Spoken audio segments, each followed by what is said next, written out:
The autumn wind carried the scent of burning sage across the Montana Territory as Sarah Mitchell clutched the iron bars of the wagon that had become her prison.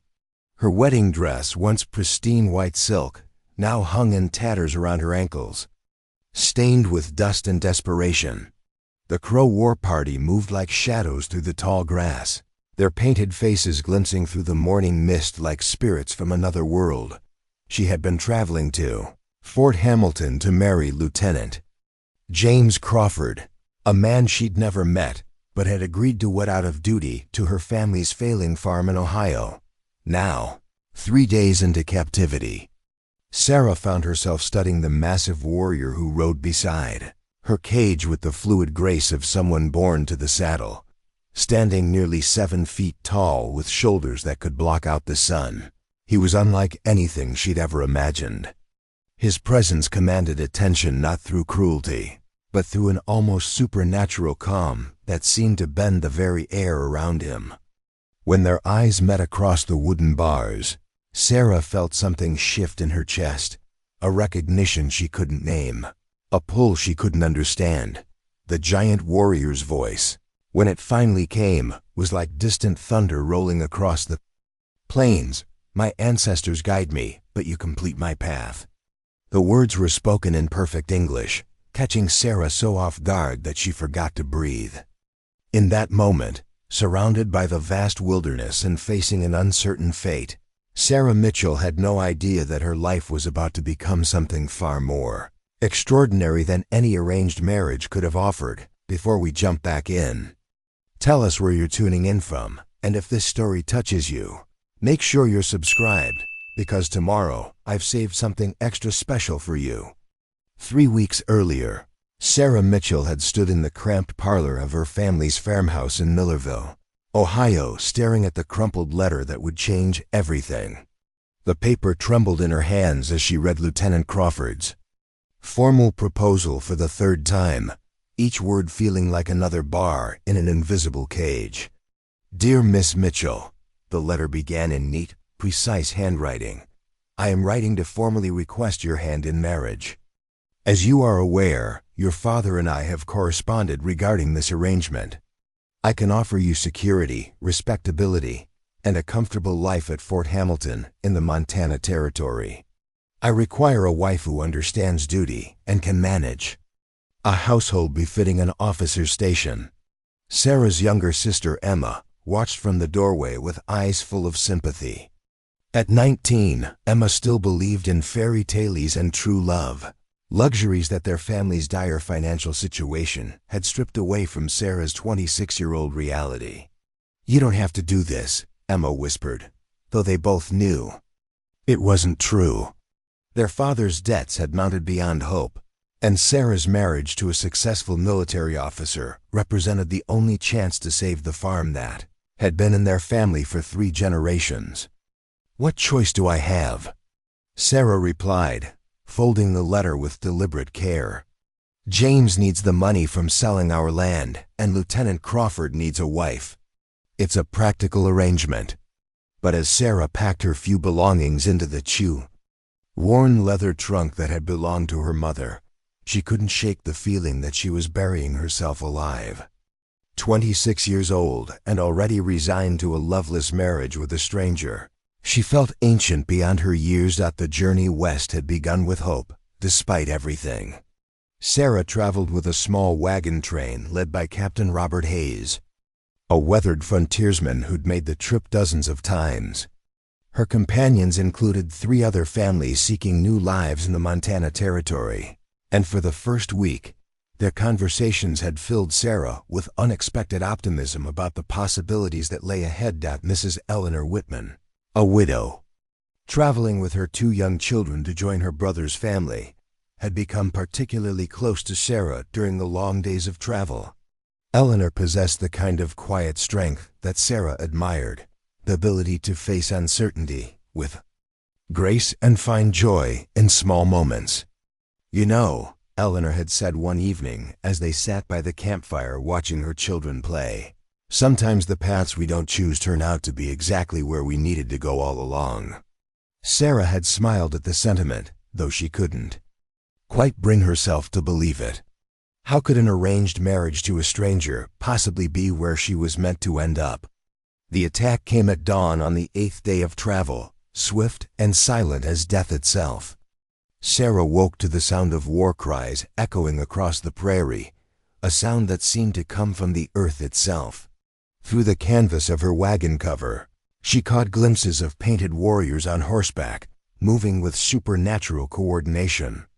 Through the morning mist, Captain Hayes shouted orders, but his voice was quickly lost in the chaos. Gunshots cracked like thunder, horses screamed in terror, and Sarah found herself paralyzed by a fear so complete it felt like drowning in ice water. The wagon lurched violently as horses bolted, throwing Sarah against the wooden sides with enough force to knock the breath from her lungs. Through the confusion, she heard Mrs. Whitman calling for her children, her voice rising to a pitch of pure terror that Sarah would remember for the rest of her life.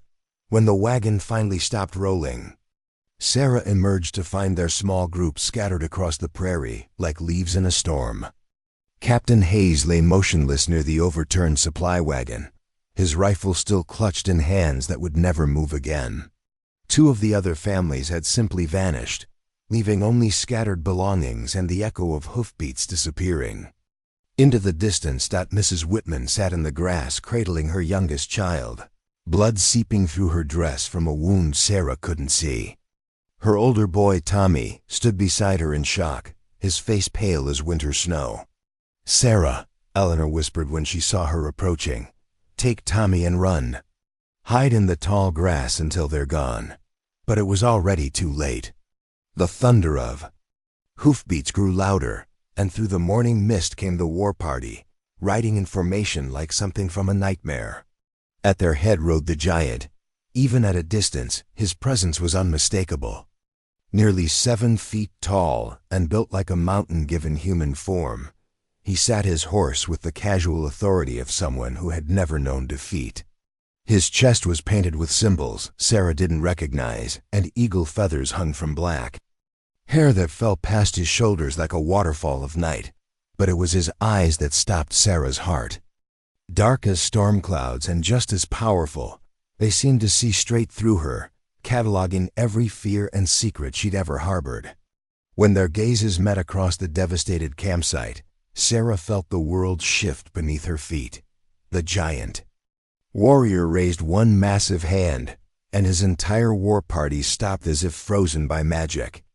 He dismounted with fluid grace that seemed impossible for someone of his size, his moccasined feet making no sound on the grass as he approached. Sarah wanted to run, wanted to scream, wanted to do anything except stand there like a statue while this magnificent, terrifying man walked toward her. But her body refused to obey, held captive by something far more powerful than fear. He stopped 3 feet away, close enough that Sarah could see the intricate beadwork on his buckskin shirt, close enough to smell the sage and wood smoke that seemed to cling to his skin. When he spoke, his voice was like distant thunder, deep and resonant, and completely unexpected. "You are not afraid," he said in perfect English, his words carrying the hint of an accent. Sarah couldn't place. It wasn't a question, but Sarah found herself answering anyway. "I should be." Something that might have been amusement flickered in his dark eyes. "Fear is for those who have something left to lose." The truth of that statement hit Sarah like a physical blow. He was right. Her parents were dead, her farm lost to debt, her future sold to a stranger she'd never met. What exactly did she have left to lose? "My name is Marcus Berkloud," the giant warrior continued, his gaze never leaving her face. "I am war chief of the River Crow, son of Chief Running Bear, grandson of the great warrior Stone Eagle who spoke with spirits." Sarah found her voice, though it came out barely above a whisper. "Sarah Mitchell." "Sarah Mitchell," he repeated, and somehow her plain English name sounded like music when he spoke it. "You were traveling to marry a soldier." Again, not a question. Sarah nodded, wondering how he could possibly know such a thing. Marcus Berkloud gestured toward Mrs. Whitman and her children, who huddled together in terrified silence. They will be returned to the nearest settlement, unharmed. You will come with us. Why? The question escaped before Sarah could stop it. For a long moment, Marcus studied her face with an intensity that made Sarah feel completely exposed. When he finally answered, his words carried the weight of prophecy. Because the spirits have spoken your name in my dreams for 3 full moons. Because my grandmother, who sees beyond the veil between worlds, told me that my path would be completed.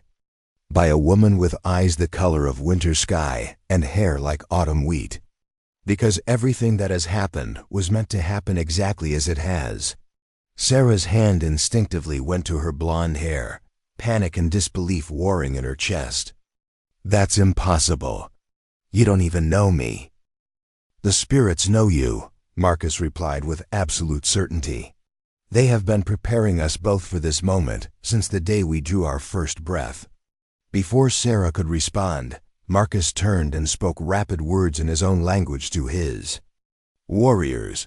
They moved with immediate efficiency, gathering the few surviving members of the wagon train and their belongings. Mrs. Whitman was helped onto a horse, her children secured safely beside her, while their few remaining possessions were packed with careful respect. You're letting them go? Sarah asked, surprised by this unexpected mercy. I am not a monster, Sarah Mitchell, Marcus said quietly. We take only what the spirits require us to take. Today, they require only you. A wooden cage was brought forward, clearly constructed for transport, but not designed for cruelty. It was spacious enough to sit or lie down, with thick buffalo robes for warmth and a water container secured to one side. This is necessary until you understand that you are not a prisoner, but a guest traveling to your destiny, Marcus explained. As Sarah stared at the cage in disbelief, my people must see that you are under my protection, that no harm will come to you. The cage ensures your safety during the journey. Journey to where?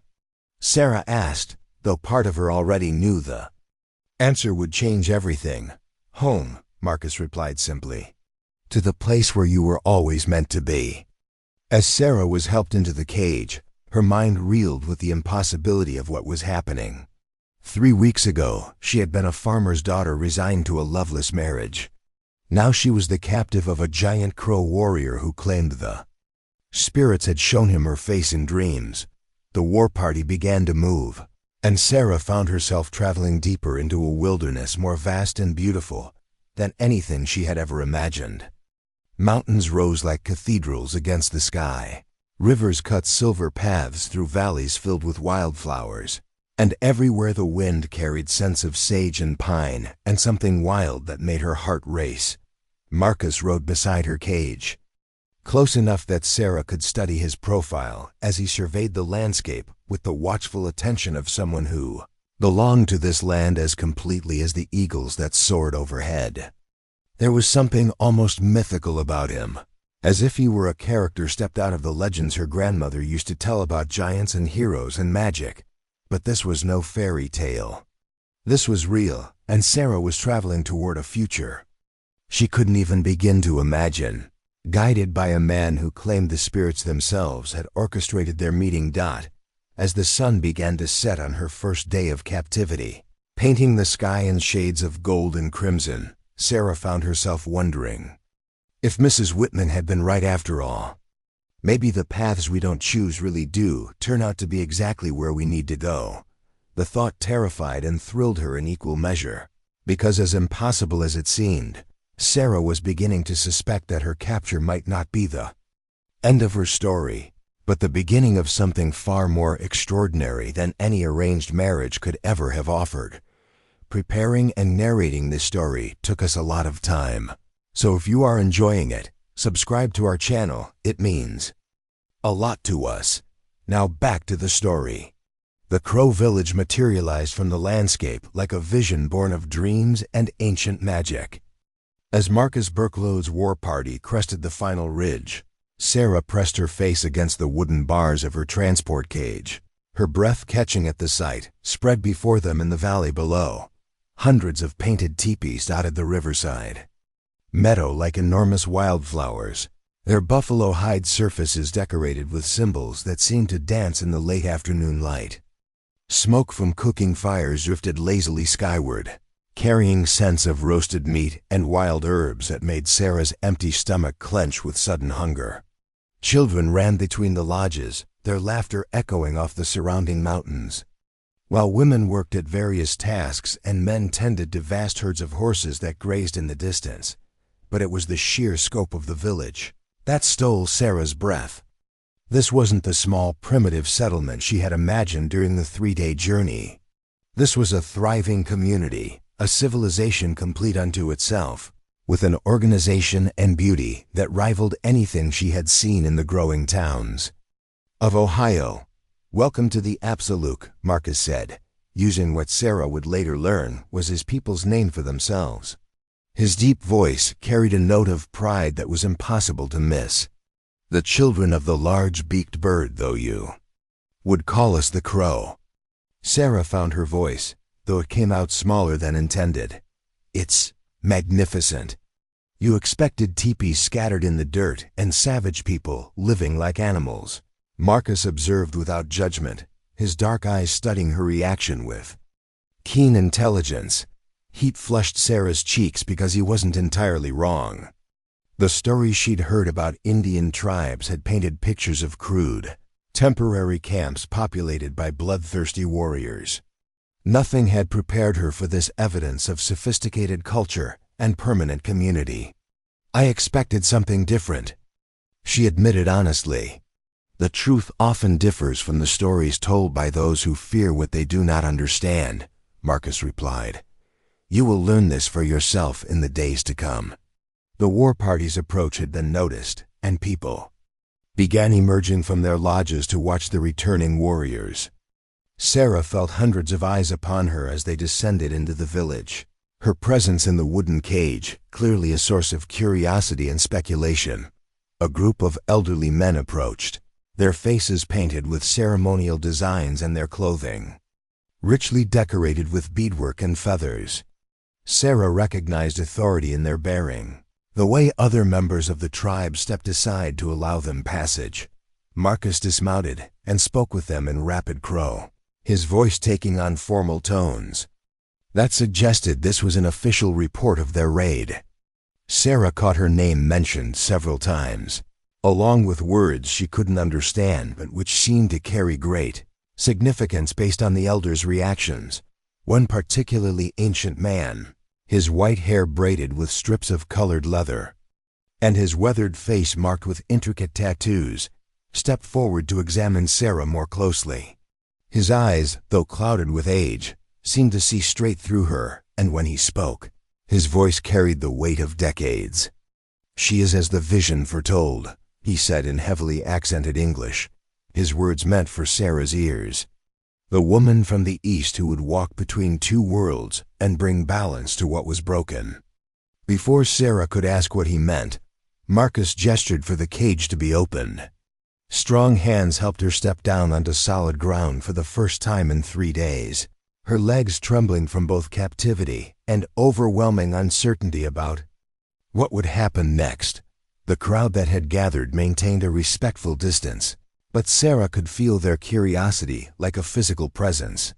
Children peered around their mothers' skirts, young warriors whispered among themselves, and elderly women studied her with expressions she couldn't interpret.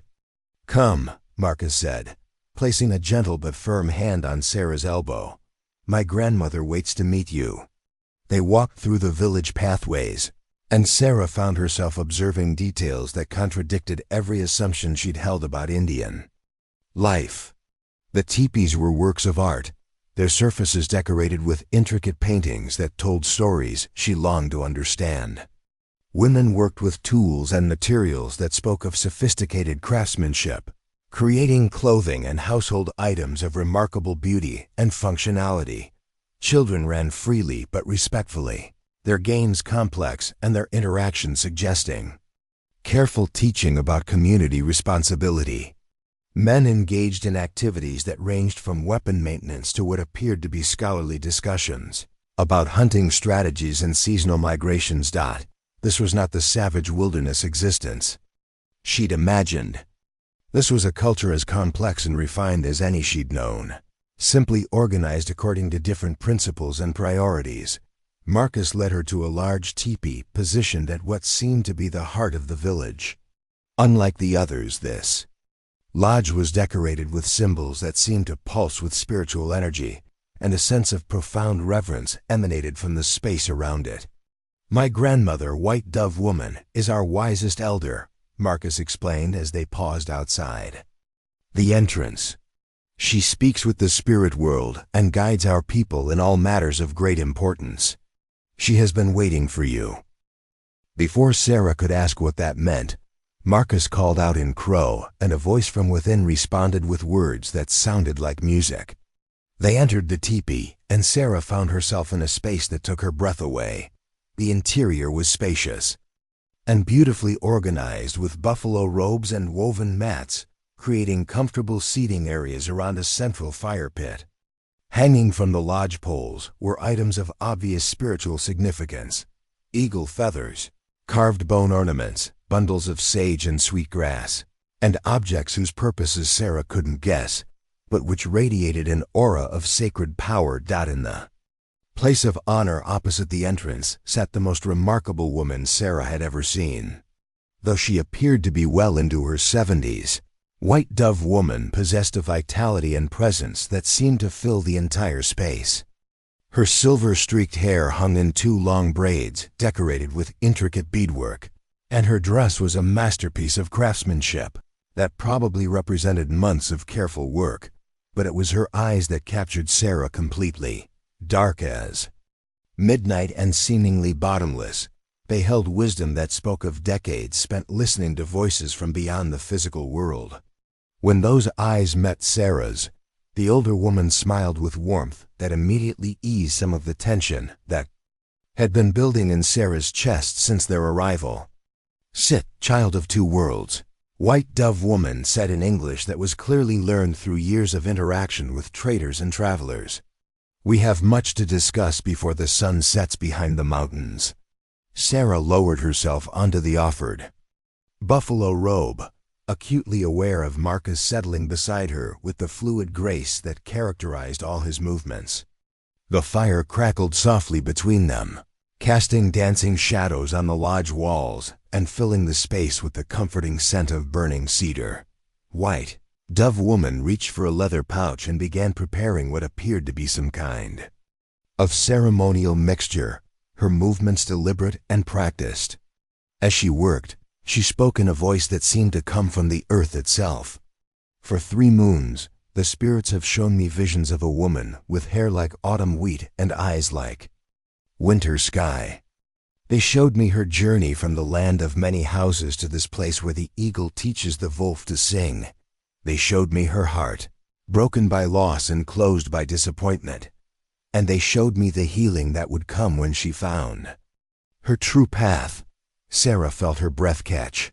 "You've been having dreams about me?" "Not dreams, child, visions. The spirits speak to those who know how to listen, and they have been speaking of you since before you were born." White Dove Woman's eyes seemed to look beyond the physical world as she continued. "Your ancestors and our ancestors walked different paths across the great waters, but all paths eventually converge at the place where they were meant to meet." The older woman paused in her preparation to study Sarah's face with penetrating intensity.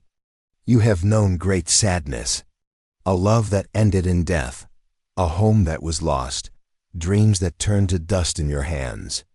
Sarah felt tears prick her eyes as memories flooded back her fiancé William, who had died of fever just weeks before their wedding 5 years ago.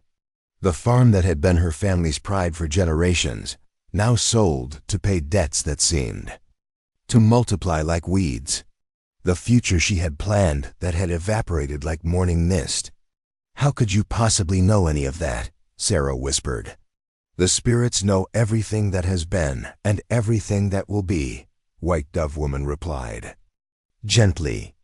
"They brought you here not as a captive, but as a gift to our people and to my grandson, who has been waiting his entire life for the completion of his spiritual path. Sarah glanced at Marcus, who sat in respectful silence, his massive frame somehow managing to appear completely at ease in the confined space of the teepee. There was something in his expression, not quite vulnerability, but a kind of openness she hadn't seen before. "I don't understand any of this," Sarah said honestly. 3 days ago I was traveling to marry a man I'd never met. Now I'm sitting in a crow teepee being told that spirits have been planning this moment since before I was born. None of this makes sense. White Dove Woman smiled with infinite patience. "Sense is what the mind makes of the heart's truth, child. Your mind tells you this is impossible, but what does your heart say?"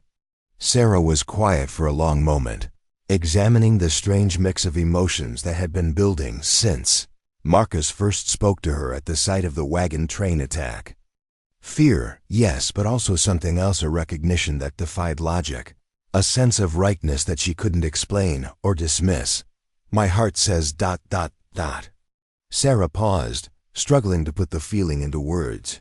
"My heart says I should be more frightened than I am, but instead, I feel like I'm exactly where I'm supposed to be, even though that's impossible." "The heart recognizes truth even when the mind resists it," White Dove Woman said approvingly. She completed her preparation and held out a small clay bowl filled with what appeared to be herbal tea. "Drink, and let the spirits show you what they have planned." Sarah accepted the bowl with trembling hands, its contents warm and fragrant, with unfamiliar herbs.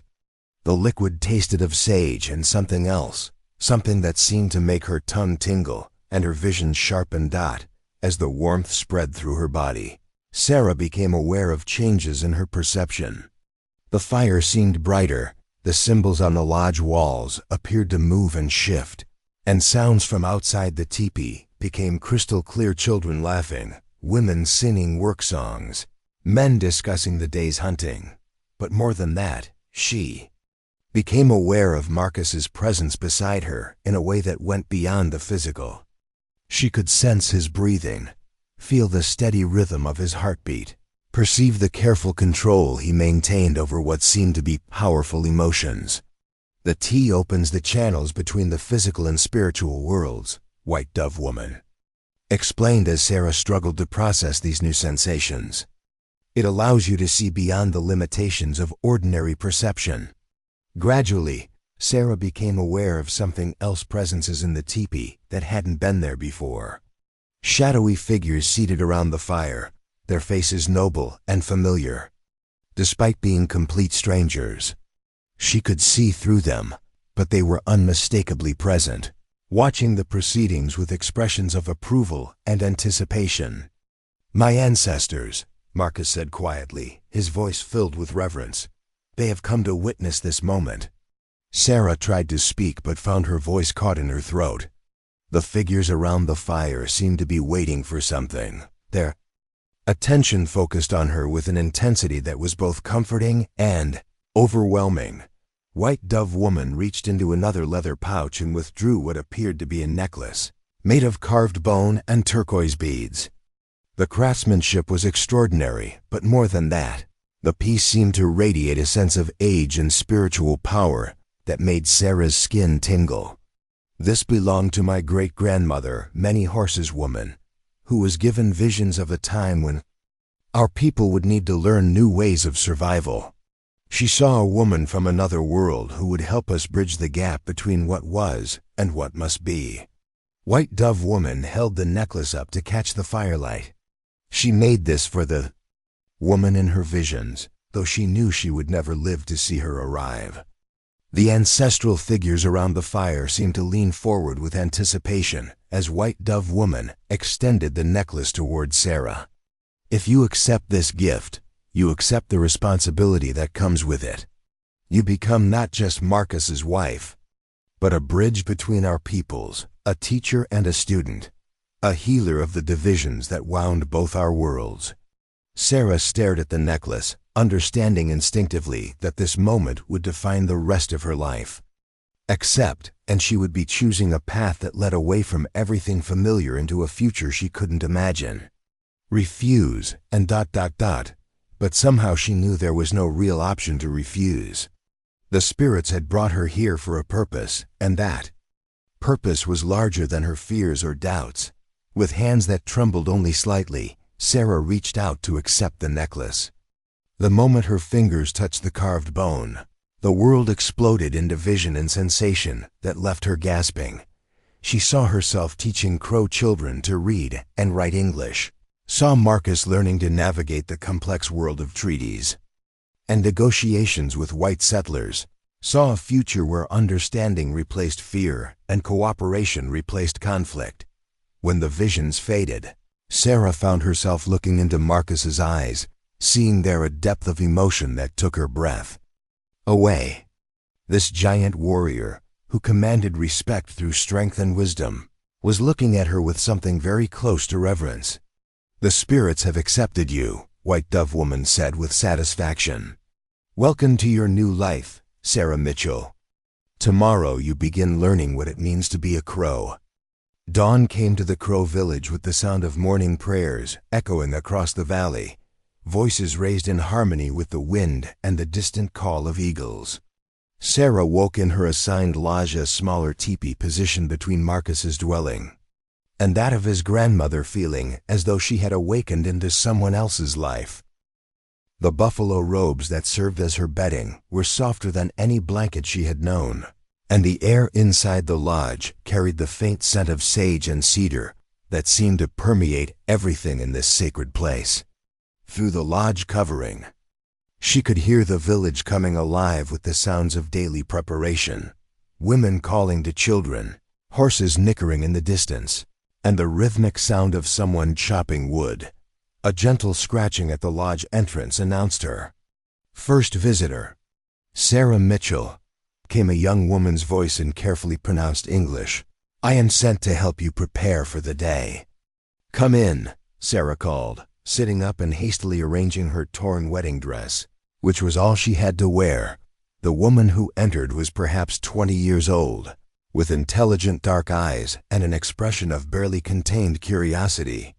Her buckskin dress was beautifully crafted, decorated with intricate beadwork and patterns that seemed to tell stories, and her long black hair was braided with strips of colored leather and small silver ornaments.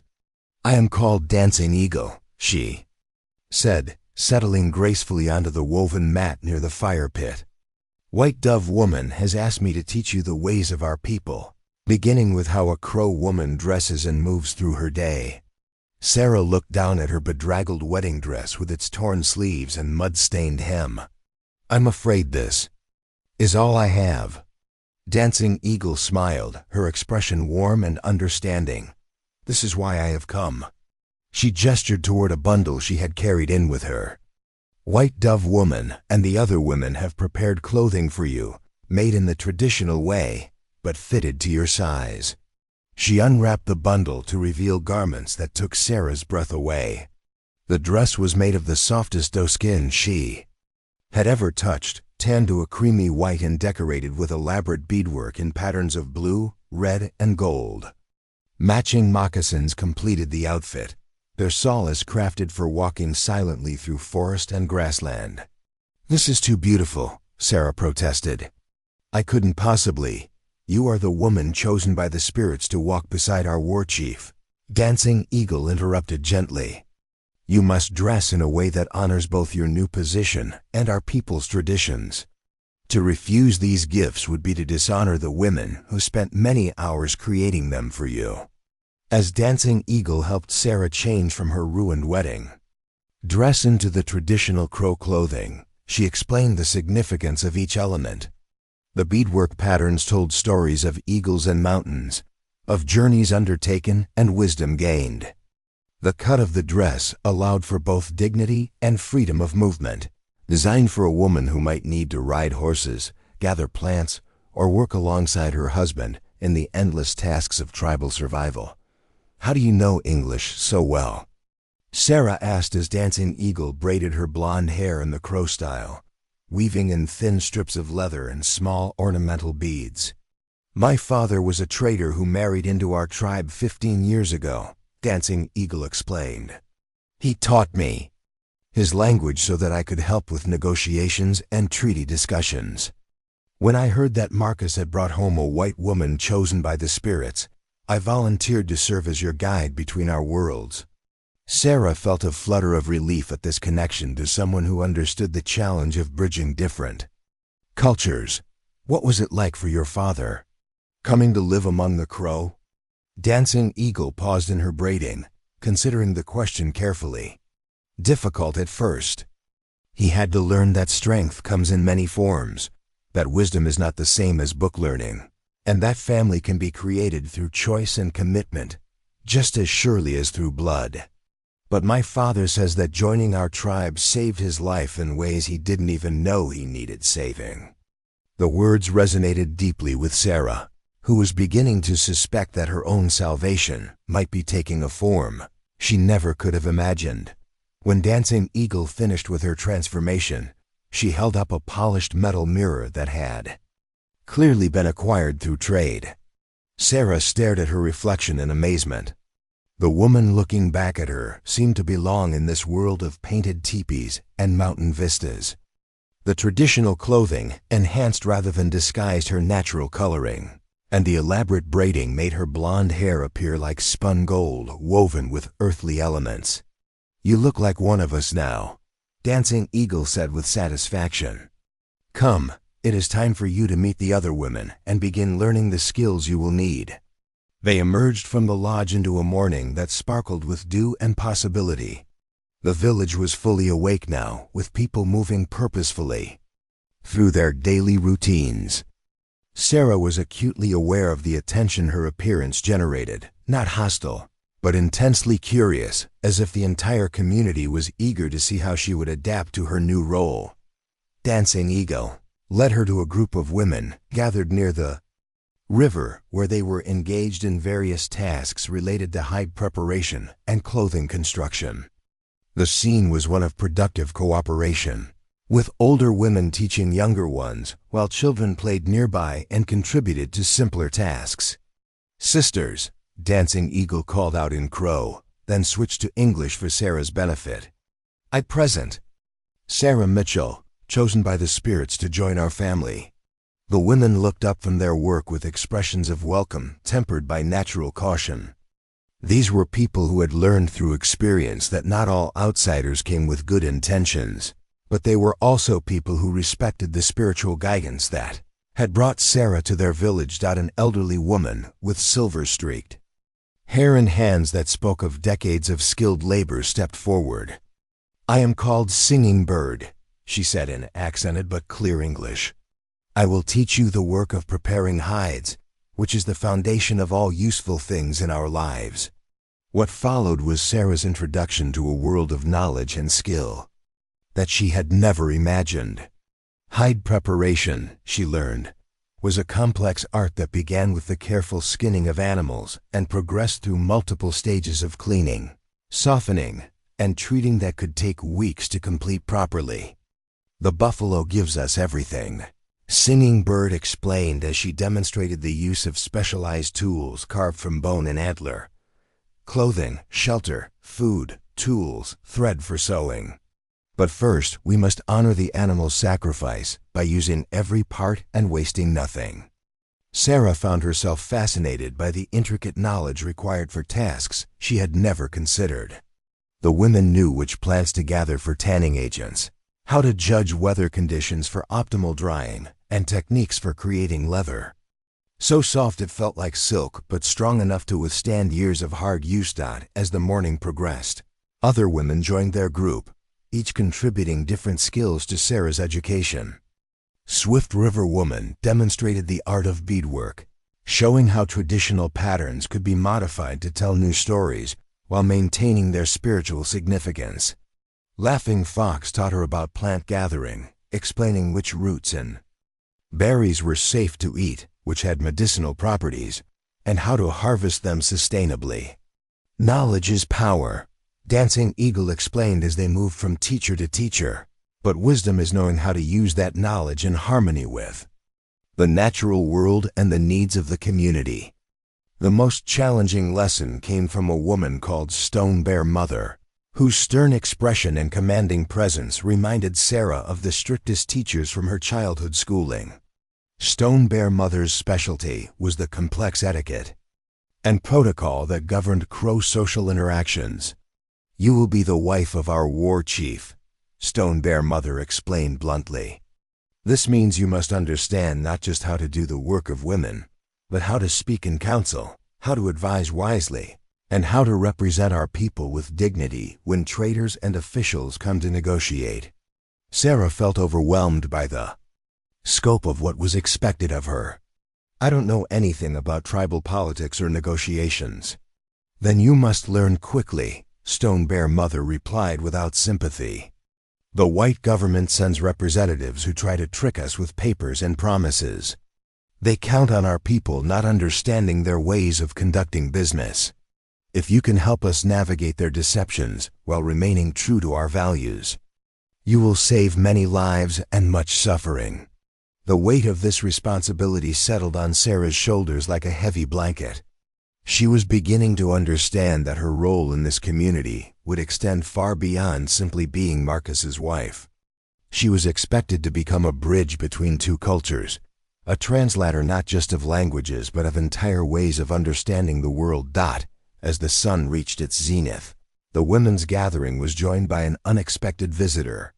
Marcus approached their group with the respectful deference of a man who understood that certain spaces belonged to women and were entered only by invitation. "Grandmother has asked that Sarah join her for the midday meal," he announced, his eyes meeting Sarah's with an expression she couldn't quite interpret.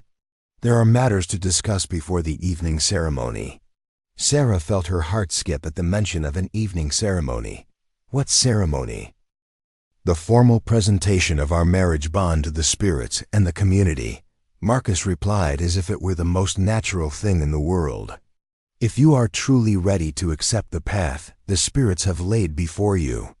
The casual way he spoke of marriage made Sarah's head spin. "But we barely know each other. We've never even, the spirits know us," Marcus interrupted gently. "They have been weaving our paths together since before we drew breath. What more introduction do we need than their blessing?" Dancing Eagle placed a supportive hand on Sarah's arm. "In our culture, marriage is not about romantic feelings developed over time. It is about spiritual compatibility and shared purpose, recognized by those who can see beyond the physical world." Sarah looked around at the women who had been teaching her, seeing in their faces expressions of encouragement and understanding. These were people who had built their lives around trusting spiritual guidance over conventional wisdom. "Will you tell me about the ceremony?" Sarah asked Marcus, her voice steadier than she felt. "White Dove Woman will explain everything when you join her," Marcus replied. "But I will say this, the ceremony can only take place if both parties offer their consent freely, without coercion or reservation. The spirits will know if either of us harbors doubts, and they will not bless a union that is not meant to be." As Sarah walked back toward White Dove Woman's lodge, her mind churned with conflicting emotions. Everything about this situation challenged every assumption she had held about love, marriage, and the proper way to build a life with another person. Yet she couldn't deny the growing sense that she was exactly where she belonged. The work she had learned that morning felt natural in her hands. The women had welcomed her with genuine warmth, and the clothing she wore seemed to fit not just her body but her spirit. Most confusing of all was her reaction to Marcus himself. When he looked at her, she felt seen in a way that went beyond physical attraction or conventional courtship. It was as if he recognized some essential part of her that she was only beginning to discover herself.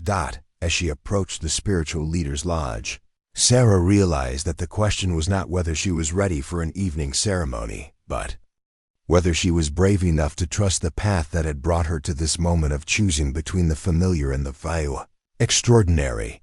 The afternoon sun cast long shadows across White Dove Woman's lodge as Sarah sat in the place of honor. her hands trembling slightly as the elder woman prepared her for the evening's sacred ceremony. The transformation from captured wagon train passenger to crow bride-to-be felt surreal, like stepping through a doorway into a completely different existence. "Tell me about fear, child," White Dove Woman said as she carefully painted intricate symbols on Sarah's forehead with pigments made from sacred clays and crushed berries. "Not the fear of danger, but the fear of becoming who you were meant to be." Sarah considered the question as she felt the cool touch of the ceremonial paint on her skin. "I'm afraid of losing myself completely, of becoming someone I don't recognize. And what if the person you think you are is only a small part of who you could become?" White Dove Woman's weathered hands moved with practiced precision, creating patterns that seemed to pulse with spiritual energy. What if this fear is simply your spirit's way of preparing for growth? Through the lodge walls, Sarah could hear the sounds of preparation beginning throughout the village. Drums had started their rhythmic calling, voices rose in ceremonial songs she didn't recognize, and the scent of burning sage grew stronger as the sun began its descent toward the western mountains. "In your world," White Dove Woman continued, "marriage is often about two people choosing to share a life. In our world, marriage is about the spirits choosing two souls to complete a sacred purpose together. The ceremony tonight will ask you to surrender your individual will to a destiny larger than yourself. Are you prepared for such surrender?" Before Sarah could answer, the lodge entrance rustled and Marcus appeared, transformed by ceremonial preparation into something that seemed more spirit than man. His chest was painted with symbols that matched those now adorning Sarah's face. His magnificent hair hung loose and decorated with eagle feathers, and he wore clothing that spoke of both warrior status and spiritual authority, but it was his eyes that captured Sarah's complete attention. Gone was any hint of the calculated assessment she had seen during their first encounters. In its place was something approaching reverence, as if he were looking at a vision he had hoped for but never quite believed would materialize. "The sun touches the mountain peaks," Marcus said, his deep voice carrying undertones of ceremony. "It is time for us to present ourselves to the spirits and the people." White Dove Woman made final adjustments to Sarah's appearance, placing around her neck not only the ancient necklace from the previous evening, but also a collar of pure white ermine that must have taken months to acquire and prepare. The combination of sacred ornaments felt both foreign and perfectly right, as if Sarah were finally wearing decorations that matched her true nature. "Remember," the elder woman whispered as they prepared to leave the lodge, "this ceremony is not about becoming Marcus's property or losing your independence. It is about two complete people choosing to blend their spirits for a purpose the ancestors have ordained. You remain yourself while becoming part of something greater." They emerged into an evening that had been transformed by community preparation. The entire village had gathered in a great circle around a central fire that sent sparks dancing toward the darkening sky. Elders sat in positions of honor, their faces painted with ceremonial designs, and their clothing rich with the finest work their people could create. Warriors stood in formation, their weapons laid aside, but their presence serving as guardians of the sacred space. Women and children completed the circle, their voices joining in harmony with songs that seemed to call down blessings from the star-filled heavens above. Sarah felt hundreds of pairs of eyes upon her as Marcus took her hand and led her toward the fire. His touch was warm and steady, anchoring her to the moment as her mind struggled to process the magnitude of what was happening. Chief Running Bear, Marcus's father, stood beside the flames wearing regalia that spoke of decades of leadership and spiritual authority. The similarities between father and son were striking, but where Marcus possessed the controlled power of a warrior in his prime, Running Bear radiated the deep wisdom of someone who had learned to balance strength with patience. "People of the Absolute," Chief Running Bear called out in a voice that carried easily across the gathered assembly. "We come together this night to witness the fulfillment of ancient prophecy. The spirits have brought to our village the woman from the eastern lands, she who will help our people navigate the changing world while preserving the sacred ways of our ancestors." He gestured for Sarah and Marcus to step closer to the fire, the heat from the flames warming their faces as the ceremony began in earnest. "Marcus Berklode, son of my blood and heir to the wisdom of Stone Eagle, do you present this woman to our people as your chosen wife, your spiritual partner, and your equal in all things that matter to the continuation of our sacred traditions?" Marcus's response came without hesitation, his voice carrying across the village with absolute conviction. "I present Sarah Mitchell, chosen by the spirits, blessed by the ancestors, and welcomed by my heart as the completion of the path I have walked since childhood." Chief Running Bear turned his attention to Sarah, his weathered face kind but serious. "Sarah Mitchell, daughter of distant lands but child of the same great spirit that watches over all peoples, do you accept the responsibilities that come with joining our tribe? Will you learn our ways while sharing the wisdom of your own people? Will you stand beside Marcus Berklode as partner in the work of protecting and guiding our community?" The moment stretched like an eternity as Sarah felt the weight of hundreds of people waiting for her response. Every rational part of her mind screamed that this was impossible, that she couldn't possibly make such a commitment to people she had known for only days, in a culture she barely understood, to a man who remained largely a mystery despite the spiritual connection she couldn't deny. But as she looked into Marcus's eyes, seeing there not just personal desire but absolute faith in the rightness of this moment, Sarah felt something settle into place in her soul. The fear remained, but beneath it was a certainty that felt like bedrock. "I accept," she said, her voice carrying more clearly than she had expected. "I accept the responsibility, the partnership, and the sacred trust you offer me." A cheer rose from the assembled crowd, but Chief Running Bear raised his hand for continued silence. The most sacred part of the ceremony was yet to come. White Dove Woman approached the fire carrying a bundle wrapped in white doeskin. She opened it to reveal objects that radiated spiritual power so intense Sarah could feel it like heat from the flames. Eagle feathers that seemed to glow with inner light, stones carved with symbols that hurt to look at directly, and a smoking bundle of herbs that made the air itself seem to shimmer. "Spirits of our ancestors," White Dove Woman called out in a voice that seemed to reach beyond the physical world, "we ask for your blessing on this union. Guide these two souls as they walk the path you have prepared for them. Give them wisdom to lead our people through the trials ahead, strength to maintain the sacred traditions, and love to sustain them through whatever hardships may come." She placed one carved stone in Sarah's palm and another in Marcus's, the objects warm to the touch and somehow alive with energy that pulsed in rhythm with her heartbeat. "These stones were blessed by my great-grandmother, who saw in her visions the time when our people would need bridges between the old ways and the new world. They contain the prayers of 7 generations of medicine women, and they will bind your spirits together across time and distance."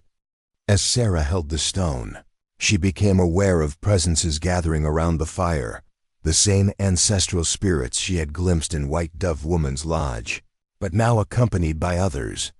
Figures in clothing she recognized as European people, whose faces bore resemblances to her own family, ancestors from her own lineage who had somehow found their way to this sacred circle. The realization that both bloodlines were represented in this ceremony brought tears to Sarah's eyes. This wasn't just about joining a new culture. It was about healing divisions that had existed for generations, creating unity from separation, building bridges across chasms of misunderstanding. Marcus must have sensed the same presences because his grip on her hand tightened and his voice when he spoke carried wonder. "They are all here. Both families welcoming us home." Chief Running Bear began the final blessing, his words weaving together Crow traditions with acknowledgments of Sarah's heritage, creating something new while honoring everything that had come before. "By the power of the spirits who guide us, by the blessing of the ancestors who watch over us, and by the love that has brought these two souls together across impossible distances, I declare Marcus Berkloud and Sarah Mitchell to be husband and wife, partners in the sacred work of building tomorrow while preserving yesterday. The ceremony concluded with the sharing of a cup containing water from 7 sacred springs, each representing different aspects of life: wisdom, strength, prosperity, health, harmony, protection, and love. As Sarah and Marcus drank together, she felt changes taking place within her that went far beyond the symbolic dot. She was no longer Sarah Mitchell, failed farmer's daughter resigned to loveless marriage. She was no longer a woman without purpose or community. She had become something entirely new, a bridge between worlds, a partner in sacred work, a woman whose true life was finally beginning. The celebration that followed lasted deep into the night, with storytelling, dancing, and feasting that introduced Sarah to aspects of Crow culture she hadn't yet experienced. Warriors performed dances that told stories of great hunts and legendary battles, while women shared songs that passed down wisdom from generation to generation. But the moment that touched Sarah most deeply came when the village children approached. With gifts they had made themselves, simple things like painted stones and woven grass bracelets, but offered with the solemn ceremony of people who understood they were welcoming a new member into their extended family. As the evening wound down and the fire burned low, Marcus led Sarah away from the celebration toward his lodge, now their shared home. The transition felt natural rather than frightening, as if she were simply continuing a conversation that had been taking place between their souls since the moment they first met. "Do you have regrets?" Marcus asked as they paused outside their new home, the sounds of the dying celebration drifting across the village behind them. Sarah considered the question seriously, thinking of the life she had left behind, the future she had planned that would never come to pass, the certainty that tomorrow would bring challenges she couldn't yet imagine. "No," she said finally, surprised by how completely true it felt. "No regrets. Only wonder at how quickly everything can change when you stop fighting the current and learn to swim with it instead." Marcus smiled, and in that expression Sarah saw not just the fierce warrior who had captured her, not just the spiritual leader who commanded respect throughout the village, but the man who would walk beside her through whatever adventures lay ahead. "Tomorrow," he said as they entered their lodge together, "the real work begins. Tonight, we celebrate the miracle of finding each other in a world large enough to keep us apart forever."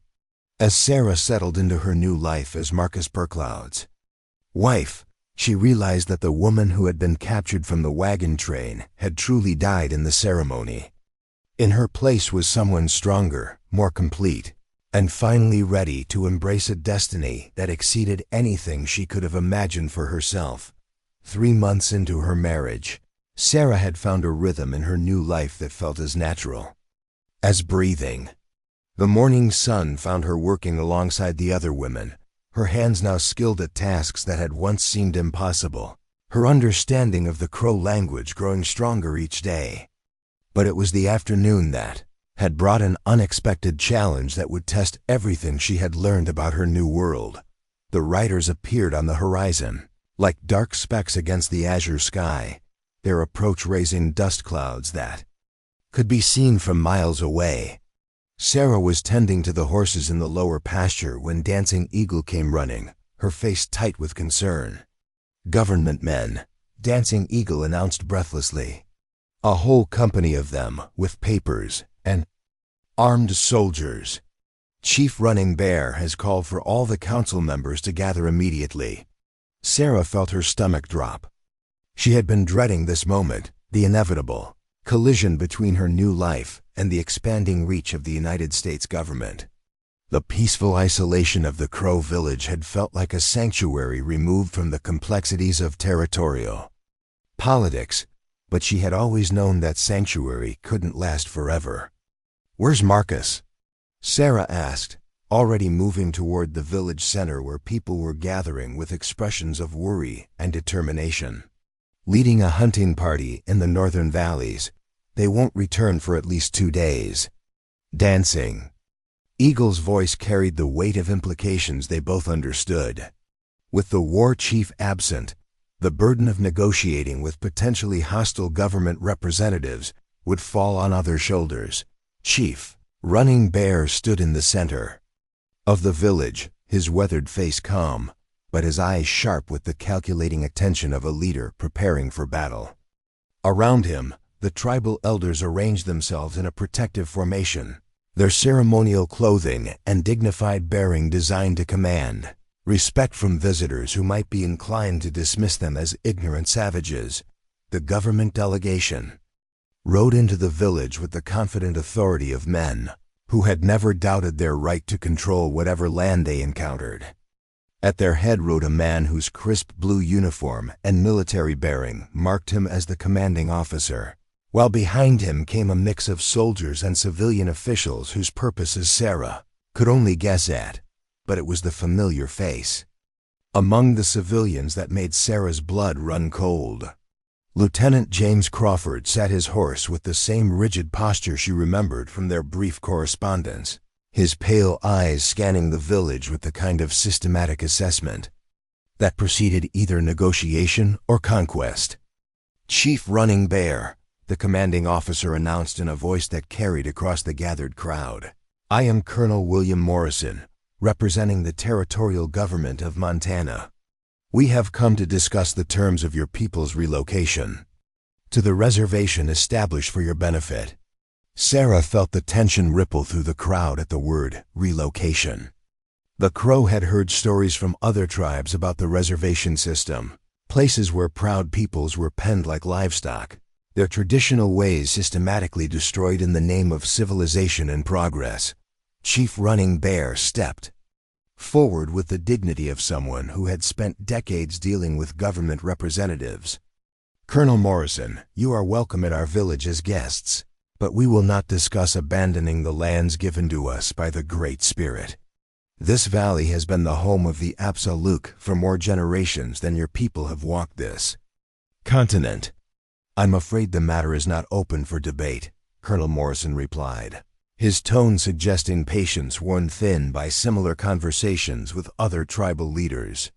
The territorial government has determined that all Indian tribes must be consolidated onto designated reservations for their own protection and the orderly development of the territory.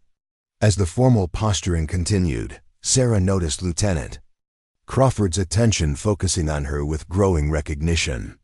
She had hoped that her transformation into traditional Crow clothing and customs might render her unrecognizable, but the lieutenant's memory proved unfortunately accurate. Miss Sarah Mitchell, Crawford called out suddenly, his voice cutting through the diplomatic exchange like a blade. Or should I say, the woman who disappeared from the wagon train attack 3 months ago. Every eye in the village turned toward Sarah as she felt the ground shift beneath her feet. The secret she had hoped might remain buried forever was about to explode into the open, with consequences she could barely begin to imagine. You know this woman? Colonel Morrison demanded, his attention snapping to Crawford with sharp interest. Indeed I do, Crawford replied, dismounting and approaching Sarah with the proprietary confidence of a man claiming lost property. Miss Mitchell was traveling to Fort Hamilton to become my wife when her wagon train was attacked by hostile Indians. We assumed she had been killed along with the other victims. Sarah felt the protective instincts of the Crow people surrounding her like a wall, but she also understood that this moment required her to speak for herself. The bridge between worlds that she had become would be tested by fire, and the wrong response could bring disaster upon the people who had become her family. Lieutenant Crawford, Sarah said, stepping forward with the dignity that months of living among the Crow had taught her. I was indeed traveling to meet you when my life took an unexpected turn. But I was not killed, nor was I held against my will. I chose to make my home here among the Absolute people. Crawford's face flushed with indignation. Chose? Don't be ridiculous, Miss Mitchell. You've obviously been brainwashed by these savages or forced into some kind of primitive marriage arrangement. Colonel Morrison, I demand that this woman be returned to civilized society immediately. Is this true? Colonel Morrison asked Sarah. Directly. Have you been coerced into remaining with this tribe? Sarah felt the weight of the moment pressing down on her like a physical force. Everything she said in the next few minutes would determine not just her own fate, but possibly the future of the entire Crow village. If she denied being coerced, she might be dismissed as a victim too traumatized to think clearly. If she confirmed Crawford's assumptions, she would be betraying everything she had come to believe about her new life. But there was a third option, one that required her to fully embrace the role she had been preparing for since the night of her marriage ceremony. Colonel Morrison, Sarah said, her voice carrying the clear authority of someone who refused to be diminished by other people's expectations. I am Sarah Burkloud, wife of War Chief Marcus Burkloud and adopted daughter of the Absolute Nation. I chose this life freely, and I will defend it and these people with everything I possess. The declaration sent ripples of shock through the government delegation, but Sarah wasn't finished. Drawing on everything she had learned about Crow traditions and her own growing understanding of territorial politics, she continued. Furthermore, Colonel, you should know that any attempt to force the relocation of this tribe will be met with resistance not just from the warriors, but from someone who understands both the legal framework of territorial law and the traditional rights of indigenous peoples. I suggest you reconsider the wisdom of trying to move a people who have committed no crimes from land that was never legally ceded to the United States government. Colonel Morrison's eyebrows rose at this unexpected challenge. And what exactly do you know about territorial law, Mrs. Burkloud?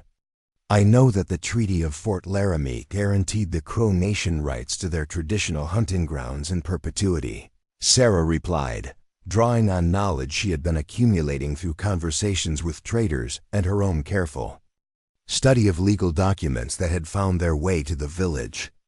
I know that no subsequent treaty has legally superseded those guarantees. And I know that forced relocation of a peaceful tribe would constitute a violation of federal treaty obligations. The silence that followed Sarah's words was broken by Chief Running Bear, who stepped forward to stand beside his daughter-in-law with unmistakable pride. My daughter speaks truth, he said in accented but clear English. We have harmed no white settlers, stolen no property, broken no agreements. We ask only to live in peace on the lands our ancestors have occupied since time began. Lieutenant Crawford sputtered with indignation. Colonel, you can't seriously be considering the ravings of a woman who has clearly been driven mad by her experiences. Miss Mitchell is obviously suffering from some form of hysteria brought on by her captivity. I am suffering from clarity brought on by freedom, Sarah replied sharply. Freedom to choose my own path, freedom to love whom I choose, and freedom to defend my family against those who would destroy our way of life for the sake of their own convenience. Colonel Morrison studied Sarah with the calculating attention of a career military officer reassessing a tactical situation. Whatever he had expected to find in this remote Crow village, it clearly hadn't included a white woman who could quote treaty law and speak with the passionate conviction of someone defending her home. Mrs. Burkloud, he said finally, you present an unusual situation. The territorial government had expected to be dealing with a typical relocation discussion. Your presence here and your obvious familiarity with legal matters complicates our mission considerably. Good, Sarah replied without hesitation. Complications force people to think more carefully about their actions. Perhaps this complication will lead you to realize that relocation is neither necessary nor legally justified. The confrontation was interrupted by the sound of approaching horses, and Sarah felt relief flood through her as she recognized the riders emerging from the tree line. Marcus had returned early from his hunting expedition, possibly alerted by scouts who had observed the government.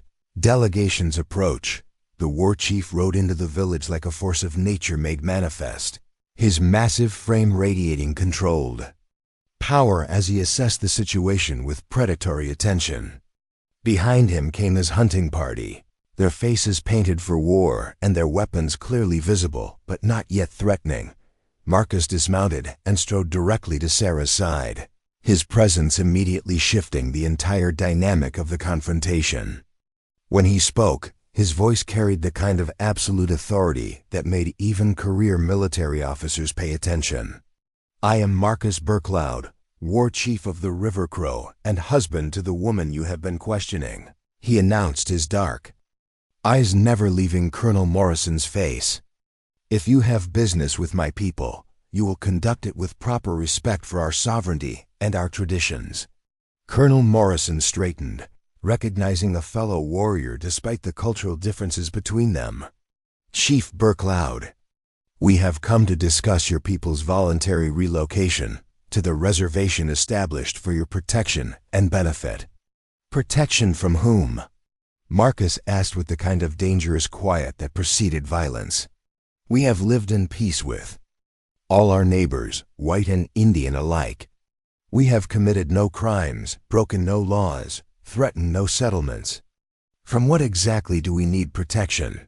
The question hung in the air like a challenge, and Sarah could see Colonel Morrison struggling to find an answer that didn't reveal the true motivation behind the relocation order: the discovery of gold deposits in the mountains that bordered Crow territory.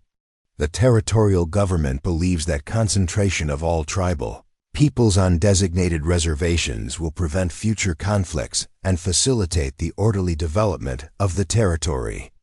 Morrison replied carefully. "Orderly development," Marcus repeated, his tone making the word sound like profanity. "A pleasant way of saying that white men have found something they want on our lands and prefer that we disappear rather than share the territory as we have always been willing to do." Sarah felt a fierce pride in her husband's ability to cut through diplomatic language to reveal the ugly truth beneath it. But she also recognized that this confrontation was approaching a dangerous point where words might give way to violence, with consequences that could destroy everything they had built. Stepping forward to place herself between the two men, Sarah raised her hands in a gesture that commanded attention from both sides. "Gentlemen," she said in a voice that carried clearly across the gathered crowd, "we stand at a crossroads that will determine the future for all of us. We can choose the path of conflict, which will bring suffering to everyone involved, or we can choose the path of negotiation, which might allow us to find solutions that serve everyone's interests." She turned to address Colonel Morrison directly. "Colonel, what if I told you that the Crow people would be willing to discuss limited mining rights on specific portions of their territory in exchange for guaranteed protection of their traditional hunting grounds and village sites? What if I told you that they might be willing to serve as guides and traders for the territorial government in exchange for formal recognition of their sovereignty over their ancestral lands?" Morrison's eyes sharpened with interest at these unexpected possibilities. "You would be authorized to make such an offer?" "I would be authorized to facilitate discussions that might lead to such arrangements," Sarah replied carefully. "But only if those discussions are conducted with respect for the Crow people as sovereign equals, not as subjects to be relocated at the government's convenience." The delicate dance of diplomacy continued for hours, with Sarah serving as translator, not just of languages but of entire worldviews. By sunset, the groundwork had been laid for negotiations that might allow the Crow to maintain their traditional way of life while accommodating the territorial government's desire for economic development. As the government delegation prepared to make camp for the night, before beginning formal talks the next day, Sarah realized that she had found her true calling. She was indeed the bridge between worlds that the spirits had intended her to become. But her role would be far more complex and vital than she had ever imagined. The test of Thunder Mountain, the sacred peak that watched over the Crow village, had revealed that love could indeed conquer the divisions between peoples, but only when it was backed by wisdom, courage, and the determination to fight for what mattered most. The negotiations had been proceeding smoothly for 2 days when Sarah discovered the documents that changed everything.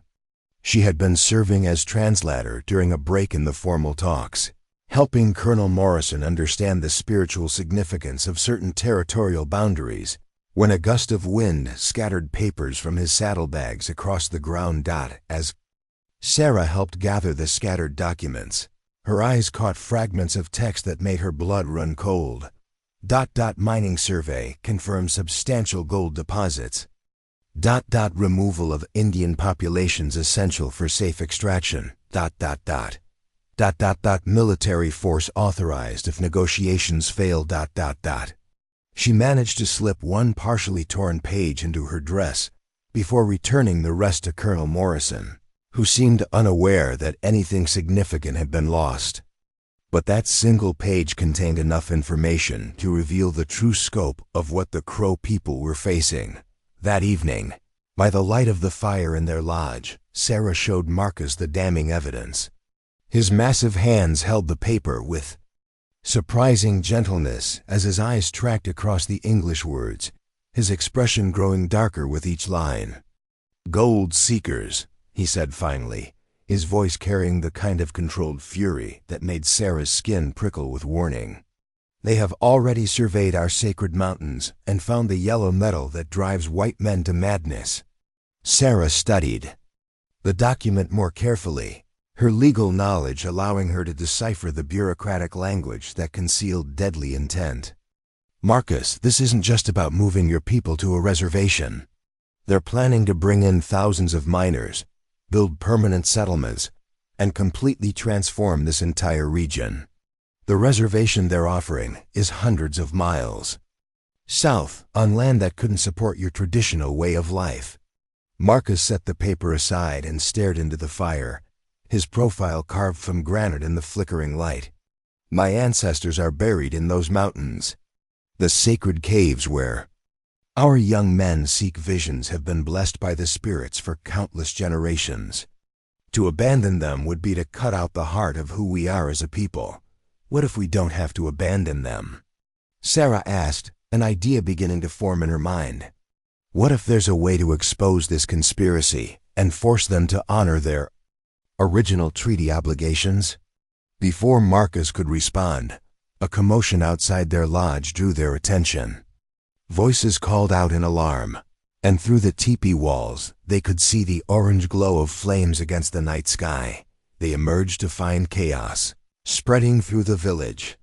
One of the government delegation's supply wagons was burning, and Lieutenant Crawford stood in the center of the commotion, shouting accusations at a group of young Crow warriors. "Sabotage!" Crawford bellowed, his face flushed with rage and alcohol. "These savages have destroyed government property.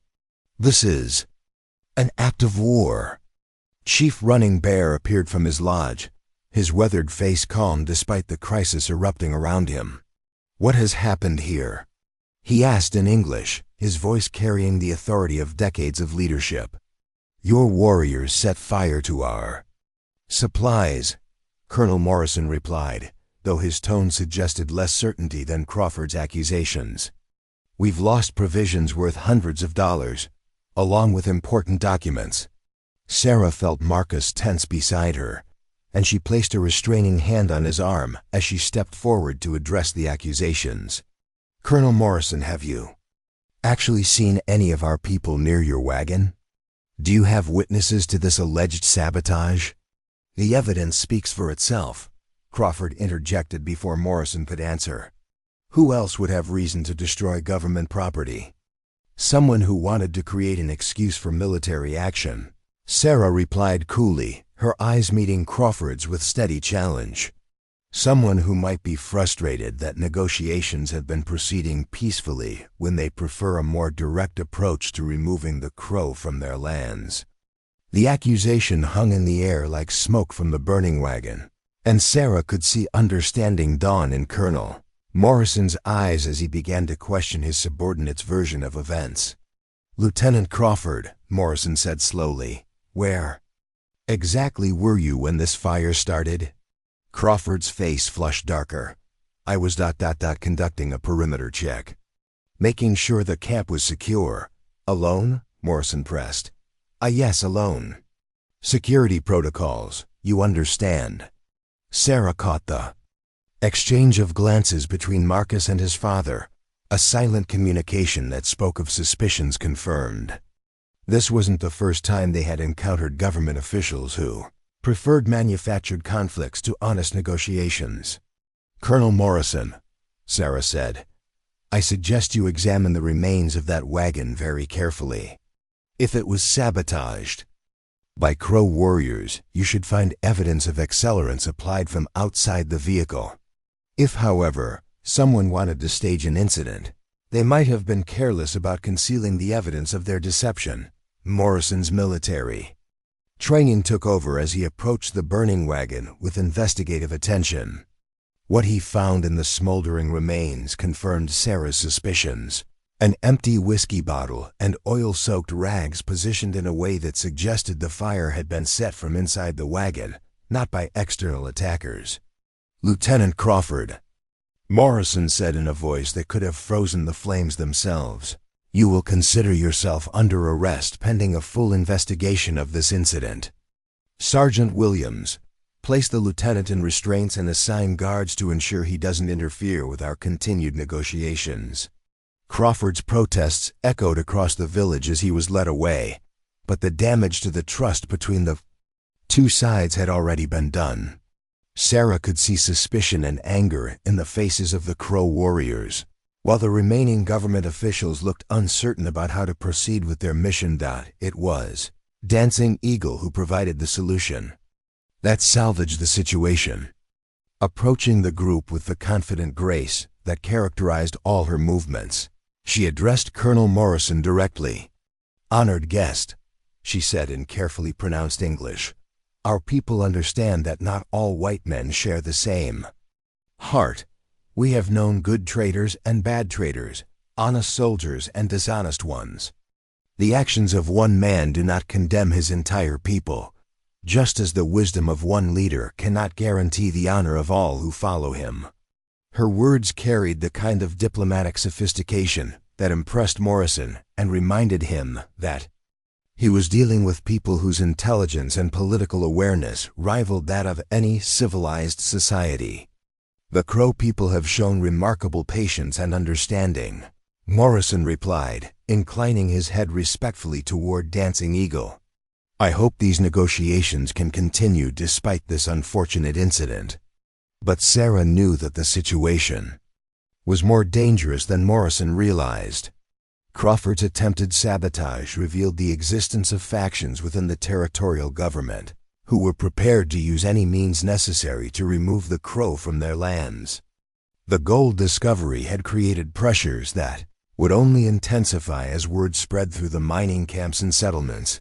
That night, as the village settled uneasily around the smoking remains of the wagon, Sarah found herself walking the perimeter. With Marcus, both of them too restless for sleep despite the day's exhaustion. Crawford won't be the last, Marcus said as they paused on a ridge overlooking the valley. When gold is discovered, desperate men come like vultures to a carcass.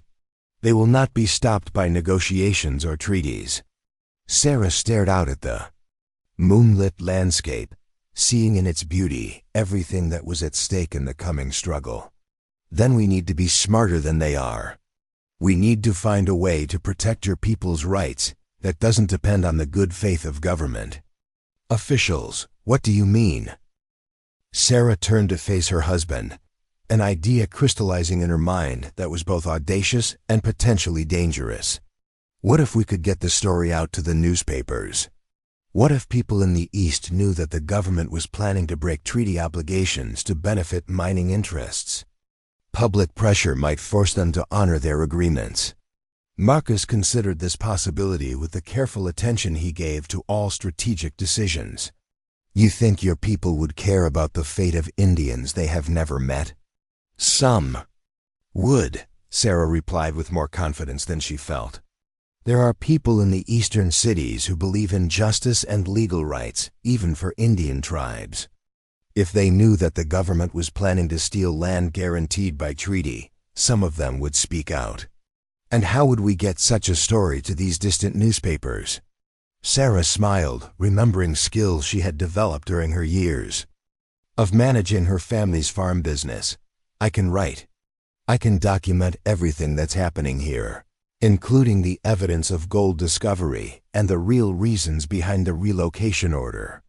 There are traders who travel between here and the railroad towns. We could find ways to get the information to journalists who would be interested in such a story. The plan that emerged from their midnight conversation was ambitious and risky. Sarah would document the conspiracy using the evidence she had gathered, while Marcus would coordinate with other tribal leaders to build a coalition of resistance that could present a unified front against government pressure. But they would need help from unexpected sources, and the success of their efforts would depend on their ability to outmaneuver opponents who had the backing of territorial authorities and mining interests with unlimited resources. As they walked back toward the village, Sarah felt the weight of responsibility settling on her shoulders like a mantle. She had become not just a bridge between cultures, but a guardian of justice in a struggle that would determine the fate of an entire people. The documents hidden in their lodge contained proof of conspiracy and deceit, but converting that proof into protection for the Crow would require all the courage, intelligence, and determination that two people could muster against forces far larger than themselves. "The ancestors guide me," Marcus said quietly as they approached their lodge, "but you complete my path by showing me weapons I never knew existed." Sarah took his hand, feeling the strength that had first awed her now combined with trust that went deeper than romance or passion. "Then we'll fight this battle together, using every weapon we have, legal, political, and spiritual. They may have gold and soldiers, but we have truth and justice on our side." As they entered their lodge together, neither could have imagined how far their struggle would take them, or what sacrifices would be required to protect the people and the way of life they had sworn to defend. The autumn wind carried more than the scent of changing leaves as Sarah rode through the hidden mountain passes with her unlikely companion. Beside her, mounted on a sturdy pinto pony, rode Thomas Whitehorse, a mixed-blood Crow who had spent 15 years working as a telegraph operator in Denver before returning to his mother's people. His knowledge of both worlds would prove invaluable in the dangerous mission they had undertaken. 3 weeks had passed since Crawford's arrest and Morrison's departure, with promises to reconsider the relocation order. But Sarah and Marcus knew that such promises were worth little against the pressure that would come once news of the gold discovery spread through the mining camps. They needed to act quickly, and their plan required Sarah to travel far from the safety of the village. "The railroad station at Bozeman is still 2 days' ride," Thomas said, consulting the crude map they had drawn from trader descriptions and his own memories of the region. "But there's a way station where we can rest the horses and send our first message." Sarah adjusted the leather satchel that contained the most important documents of her life. Inside were not only the incriminating government papers she had discovered, but also a carefully crafted expose she had spent weeks writing and rewriting. The document detailed the conspiracy to break treaty obligations, the evidence of planned gold mining operations, and the systematic deception being employed to justify the removal of peaceful tribes from their ancestral lands. "Tell me again about this journalist friend of yours in Chicago," Sarah said as they navigated a particularly treacherous section of the mountain trail. Thomas smiled, his weathered face creasing with fondness. "Rebecca Thompson. I met her when she came to Denver to write about conditions in the mining camps. She's one of the few reporters I've encountered who actually cares about getting the truth rather than just printing sensational stories. If anyone will understand the importance of this story, it's her." The journey had been planned with military precision. Marcus had coordinated with scouts from allied tribes to create a network of safe houses and hidden trails that would allow Sarah and Thomas to travel undetected through territory increasingly patrolled by government forces. The plan was for them to reach the railroad, transmit their story to newspapers in Chicago, New York, and Boston, then return by a different route to avoid detection. But even the best plans could not account for all contingencies. And their first crisis came as they approached the way station where they had planned to spend the night. Smoke rose from what should have been a thriving outpost, and the smell of burned timber filled the air as they crested the final ridge. Below them lay the charred remains of buildings, with no signs of life except for the vultures circling overhead. "Raided," Thomas said grimly, his hand instinctively moving to the rifle secured to his saddle. Could be bandits, could be government forces cleaning up loose ends. Sarah felt her heart sink as she realized the implications. The way station had been their planned communication point, equipped with telegraph equipment that would have allowed them to begin transmitting their story immediately. Without it, they would have to reach Bozeman before they could make contact with the outside world. "How much does this change our timeline?" she asked, already knowing the answer would be problematic. "Adds at least 2 days, maybe 3 if we encounter patrols," Thomas replied. "And traveling directly to Bozeman increases our risk of being spotted and questioned." As they studied the destruction below, Sarah became aware of movement in the tree line beyond the burned buildings. A figure emerged from hiding, moving cautiously toward their position while making gestures that Thomas immediately recognized as peaceful communication. "Crow Scout," he said with relief, "one of Marcus's men."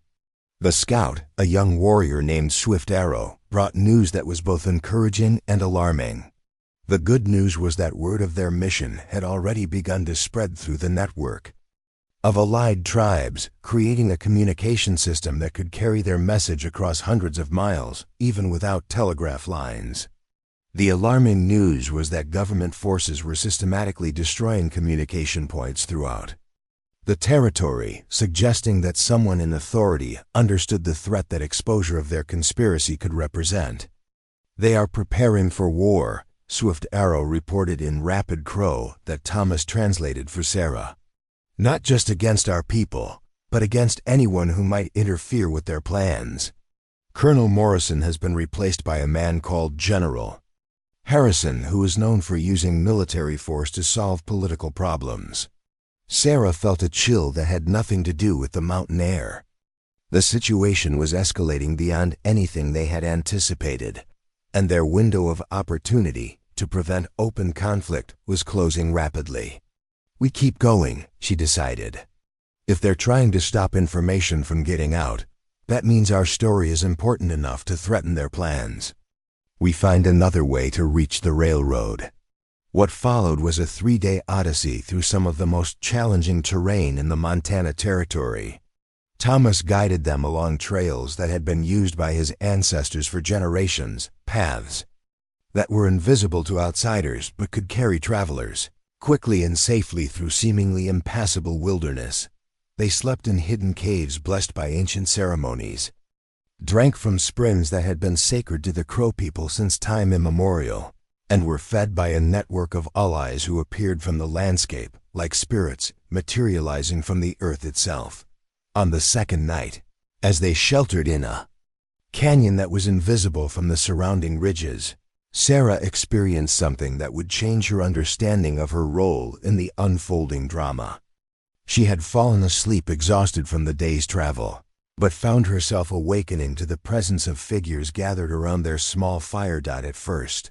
She thought they were being discovered by hostile forces, but as her vision cleared, she realized she was seeing the same ancestral spirits that had attended her marriage ceremony.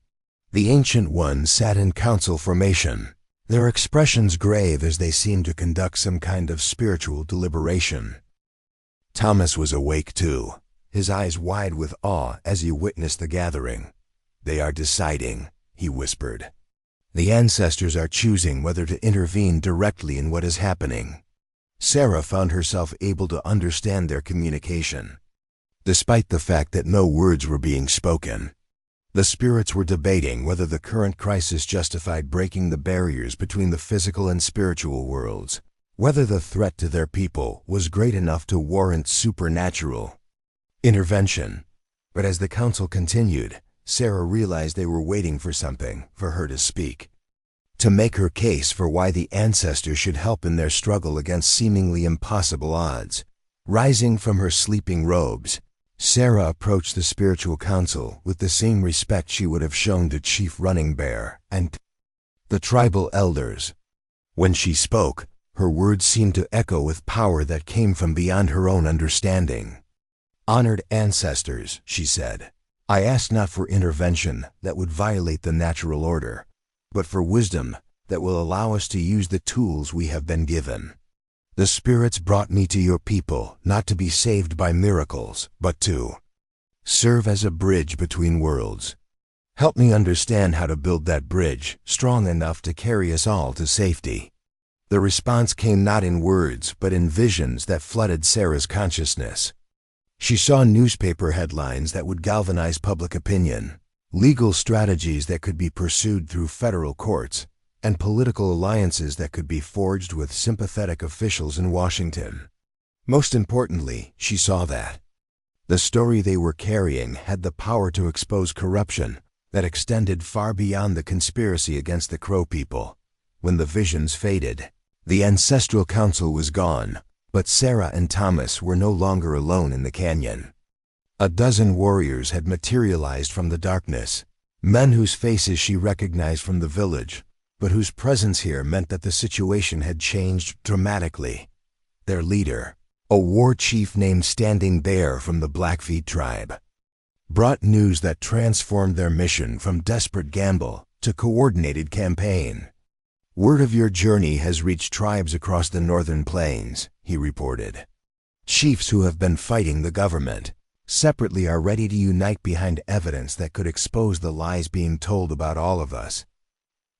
Your story has become our story." What Sarah learned in the hours that followed expanded her understanding of the conspiracy beyond anything she had imagined. The pattern of treaty violations, fraudulent land deals, and manufactured conflicts was being repeated across the entire western frontier. Mining interests, railroad companies, and territorial politicians had created a system of coordinated deception designed to steal millions of acres of tribal land under the pretense of protecting both white settlers and Indian peoples.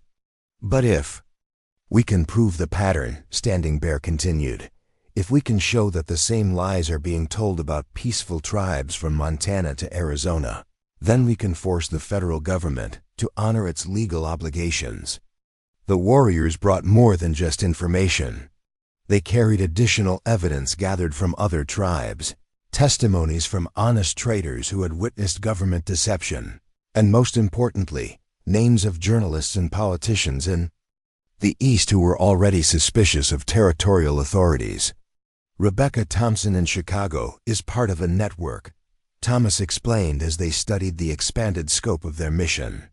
"There are reporters in 5 cities who have been investigating corruption in the territorial governments. Our story could be the missing piece that proves everything they have suspected." As dawn broke over the canyon, Sarah realized that what had begun as a desperate attempt to save one tribe had evolved into something much larger, a coordinated effort to expose a conspiracy that threatened the future of all Native peoples in the American West. The journey to Bozeman took on new significance as they traveled with purpose that went beyond personal survival. They were carrying not just evidence of one crime, but the key to unlocking a pattern of deception that could finally force the federal government to honor its legal and moral obligations to the first peoples of the continent.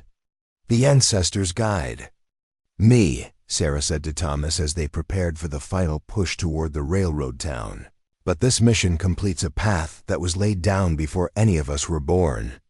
The network of truth they were helping to create would prove more powerful than any military force, because it was built on something that the conspirators could not corrupt or destroy: the simple human desire for justice and the ancient understanding that all peoples deserve to live in dignity, on the lands that had sustained their ancestors since the beginning of time. The telegraph office in Bozeman hummed with activity as Sarah and Thomas worked through the night, their fingers flying across the keys as they transmitted the most important messages of their lives. The evidence they had gathered was finally reaching the network of journalists and reformers who had the power to transform their local struggle into a national scandal. But even as they worked, Sarah could feel time running out. Through the telegraph operator's reports, they learned that General Harrison had arrived in the territory with 3 companies of cavalry and orders to resolve the Indian problem through whatever means necessary. The window for peaceful resolution was closing rapidly.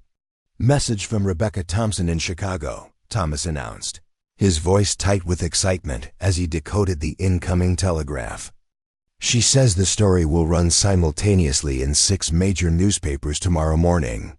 The headline in the Chicago Tribune will be 'Government Conspiracy Exposed, Secret Plans to Steal Sacred Lands for Gold Mining Operations.'" Sarah felt a mixture of triumph and terror. Once those newspapers hit the streets, there would be no going back. The conspiracy would be exposed, but the conspirators would know exactly who had betrayed them. "How long before Harrison receives word that the story has broken?" she asked. "Hours, maybe less," Thomas replied grimly. "We need to get back to the village immediately. Marcus and your people need to be prepared for whatever retaliation Harrison might attempt." The ride back through the mountain passes was a race against time and geography. Sarah pushed her horse harder than she ever had before, driven by the knowledge that every minute of delay could mean the difference between successful resistance and catastrophic defeat. They reached the village as dawn was breaking, but the scene that greeted them was not the peaceful community they had left behind.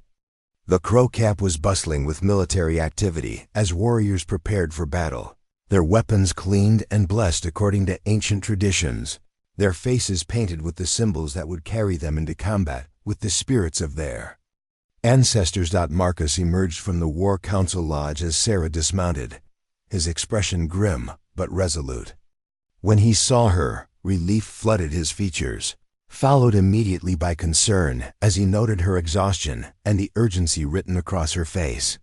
"The story breaks today," she announced without preamble. "Every major newspaper from Chicago to Boston will be printing our evidence this morning. But Harrison is already moving. How much time do we have?" "Our scouts report 3 columns of cavalry converging on the valley," Marcus replied. "They'll be in position to attack by midday.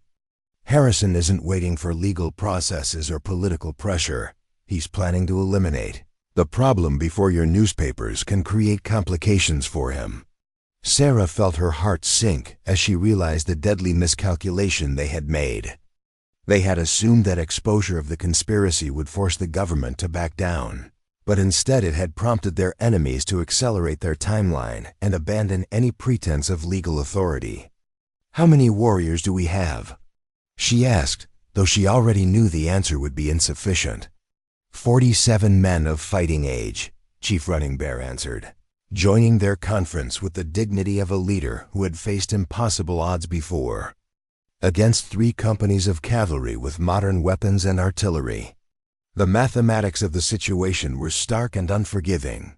Even with the advantage of fighting on familiar terrain, the Crow could not hope to defeat a professional military force nearly 10 times their size.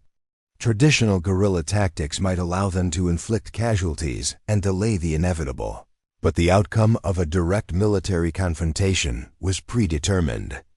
"There has to be another way," Sarah insisted, her mind racing through possibilities that might save her adopted people from annihilation. "What if we could buy time? What if we could delay Harrison's attack until the newspaper stories create enough political pressure to force him to withdraw?" "How?" Marcus asked, though his tone suggested he was willing to consider any option that didn't involve watching his people die in a hopeless battle. Sarah turned to Thomas, an idea forming that was both desperate and potentially brilliant. The telegraph lines. If we could cut Harrison's communication with his superiors, he might hesitate to attack without direct orders, especially if he knew that his actions were about to become front-page news across the country. Thomas nodded slowly, understanding. The strategy immediately. Sabotage his ability to receive new orders or report his actions to Washington. Force him to make decisions in isolation while knowing that the entire nation is watching. But cutting telegraph lines is an act of war, Chief Running Bear pointed out. It would give Harrison justification for any retaliation he chooses. He already has justification, Sarah replied bitterly. Or at least he believes he does. Our only hope is to make him uncertain about whether his superiors will support his actions once the conspiracy is exposed. The plan that emerged from their desperate brainstorming was audacious in its simplicity. While the Crow warriors prepared defensive positions in the mountains above the village, Sarah and Thomas would lead a small team to sabotage the telegraph lines connecting Harrison's field headquarters to the outside world. Simultaneously, messenger riders would be dispatched to carry news of the impending attack to every newspaper, politician, and military commander within 100 miles. But the most crucial element of their strategy depended on Sarah's unique position as both a white woman and an adopted member of the Crow tribe. She would ride directly to Harrison's camp under a flag of truce, carrying copies of the newspaper stories that were even now being printed in distant cities, and challenge him to justify his actions to the American people. "It's too dangerous," Marcus said when Sarah outlined her role in the plan. "Harrison has already shown that he's willing to use deception and violence. He won't hesitate to harm you if he believes it serves his purposes. He won't harm me in front of his own officers," Sarah replied with more confidence than she felt. "I'm still a white woman, whatever else I may have become. Military men have codes of conduct that prevent them from openly attacking non-combatants, especially when witnesses are present." The argument that followed was brief but intense, ending only when Chief Running Bear spoke with the authority of tribal leadership. "Sarah Burkloud speaks wisdom," he declared. "She has become the bridge between our worlds, and that bridge must bear the weight of this crisis. We will trust in her courage and the righteousness of our cause." As the various elements of their plan moved into motion, Sarah found herself alone with Marcus for what might be the last time. The weight of everything they had built together, their love, their shared commitment to justice, their dreams for the future hung between them like a physical presence. "When I first saw you beside that burning wagon," Marcus said, his voice thick with emotion, "the spirits whispered that you would complete my path. I thought they meant you would make me whole as a man. I didn't understand that they meant you would help me become the leader my people needed for this moment." Sarah took his massive hands in hers, feeling the calluses that spoke of years spent protecting and providing for his community. "The ancestors guide you, my love, but we complete each other's paths. Whatever happens today, we face it together, even if we're not standing in the same place." The kiss they shared carried the weight of a lifetime compressed into a single moment. A promise that their love would survive whatever trials lay ahead. As Sarah rode toward the government camp under her flag of truce, she carried with her more than just newspapers and legal documents. She carried the hopes of an entire people, the weight of a love that had grown from impossibility into the foundation of everything meaningful in her life, and the absolute conviction that justice must prevail over greed and hatred. Behind her, the Crow village prepared for siege, their survival dependent on the courage of a woman who had once been their captive and had chosen to become their champion. Ahead lay a confrontation that would determine not just the fate of one tribe, but the future of justice itself in the American West. The storm clouds gathering over the Montana territory carried more than rain. They carried the promise that truth, once unleashed, could not be contained by any force on earth. General Harrison's military camp sprawled across the valley floor like a mechanized beast of war, its rows of canvas tents and artillery positions designed to project overwhelming force against any resistance. Sarah rode through the picket lines under her white flag, acutely aware of the hundreds of eyes tracking her approach and the rifle barrels that could end her life with a single command. But it wasn't fear that filled her heart as she approached the command tent where Harrison waited. It was the absolute certainty that she carried something more powerful than any weapon, the truth, backed by the love of a people who had taught her that some things were worth any sacrifice. General Harrison emerged from his tent as Sarah dismounted, his weathered face bearing the expression of a career soldier who had learned to view obstacles as problems to be eliminated, rather than puzzles to be solved. Behind him stood a collection of officers whose crisp uniforms and confident bearing spoke of men accustomed to imposing their will through superior firepower. "Mrs. Berkloud," Harrison said, his tone carrying just enough respect to maintain military protocol while making clear his contempt for her choices. "I understand you've requested this meeting under a flag of truce. I hope you've come to discuss the peaceful surrender of the hostile forces you've been harboring." Sarah reached into her saddlebag and withdrew a bundle of newspapers that had arrived by special courier just hours earlier. The headlines were everything Rebecca Thompson had promised. Government conspiracy exposed. Illegal gold mining scheme revealed. Treaty violations documented by insider. "General Harrison," Sarah said, her voice carrying across the camp with the clarity of someone who had learned to speak with authority. "I've come to show you the morning editions of newspapers from Chicago, New York, Boston, Philadelphia, and Washington, D.C. Your conspiracy has been exposed to the entire nation." Harrison's expression darkened as he scanned the headlines, but his voice remained controlled. "Newspapers print sensational stories to sell copies. Mrs. Berkloud, the War Department will issue corrections when the truth becomes known." "The truth is already known," Sarah replied, withdrawing another document from her bag. "This is a telegram from Secretary of War Cameron, sent to every territorial commander this morning. I believe you'll find it illuminating." She handed him the telegram that Thomas had intercepted during their sabotage of the communication lines. Harrison's face went white as he read the words that spelled the end of his military career. "All offensive operations against peaceful tribal populations are hereby suspended pending congressional investigation into allegations of illegal mining conspiracy. Any commander engaging in unauthorized military action will face court-martial." "Impossible," Harrison breathed.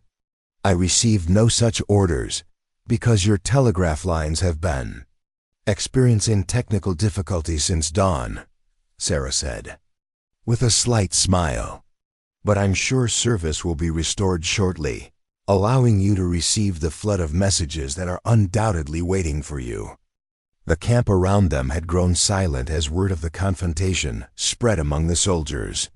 Sarah could see uncertainty replacing confidence in the faces of officers who had expected to fight against savages, not to become part of a political scandal that was already dominating newspaper headlines across the country. But Harrison was a military man who had built his career on decisive action, and the prospect of disgrace was driving him toward desperate measures.